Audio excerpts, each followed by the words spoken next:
সারা বছর এই একটা দিনের জন্য অপেক্ষা করে থাকি ঠেকুয়ার জন্য। ভীষণ ভালো লাগে খেতে, আর এটা বানানো ভীষণ সহজ। তাই এবারে নিজেই বানিয়ে ফেললাম। দারুণ হয়েছে খেতে। সবাইকে হ্যাপি ছট পুজো। তো চলো রেসিপিতে যাওয়া যাক।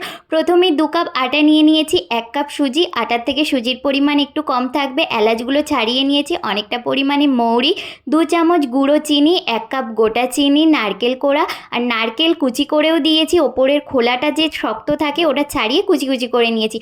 অনেকটা পরিমাণে ঘি দিয়ে ভালো করে মাখিয়ে হাতে একটা প্রেস করে দেখলাম একটা শেপ চলে আসতে, বুঝলাম ভালো করে মাখানো হয়ে গিয়েছে। তারপরে অল্প অল্প জল দিয়ে একটা শক্ত দেখে ডো বানিয়ে নিয়েছি। তারপরে যে কোনো একটা শেপ দিয়ে ঠেকুয়াগুলো বানিয়ে নিচ্ছি।